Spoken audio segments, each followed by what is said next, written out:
मैं आपको आज बताऊंगा इमरजेंसी मनी रूल क्या होता है। इमरजेंसी मनी रूल ये होता है कि हमारी जो मंथली इनकम है उसका 3x यानी 3 गुना हमें एक इमरजेंसी फंड के तौर पर हमें रखना चाहिए, क्योंकि इमरजेंसी फंड की आवश्यकता हमें कभी भी हो सकती है।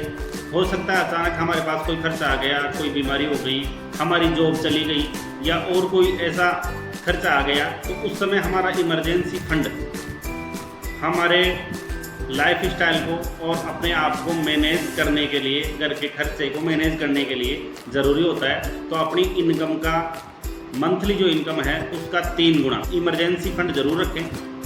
इमरजेंसी फंड कहाँ रखें?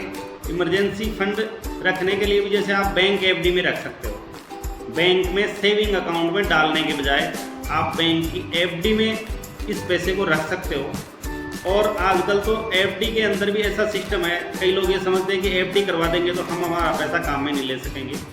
एफडी करवा करके आपने जैसे मान लो 50,000 या 1 लाख रुपए की एफडी करवाई, आप उस पर तुरंत हाथ लिमिट बनवा लीजिए। उसको 90% आपको बैंक लिमिट दे देगा, और अगर आपको 7% ब्याज बैंक दे रहा है तो 1% ज़्यादा 8% में आपकी लिमिट बनाएगा। अब उस लिमिट को आप कभी भी यूज़ कर सकते हैं। आप एटीएम से पैसा निकालोगे तो आपकी एफडी में से पैसा निकल जाएगा। आपको जितनी ज़रूरत होगी, जैसे 1 लाख आपका जमा है, आपको 10,000, 20,000, 50,000 जितना ज़रूरत है आप एटीएम से भी उतना पैसा निकाल सकते हैं। जितना पैसा आप यूज़ करेंगे उसका आपको जो मिल रहा है उसका 1% ज़्यादा लगेगा।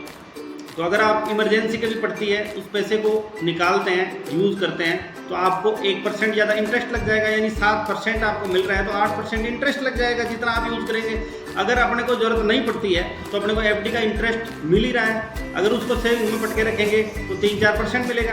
एफडी में डालेंगे तो 7, 7.5, 8% भी कई बैंक दे रहे हैं। तो जो अपना इमरजेंसी फंड है उसको एफडी के रूप में आप रख सकते हो। बाकी अपनी इनकम का 3 गुना 3x इमरजेंसी फंड ज़रूर रखना चाहिए, ताकि हमें भविष्य में किसी तरह की कोई फाइनेंशियल प्रॉब्लम फेस नहीं करनी पड़े।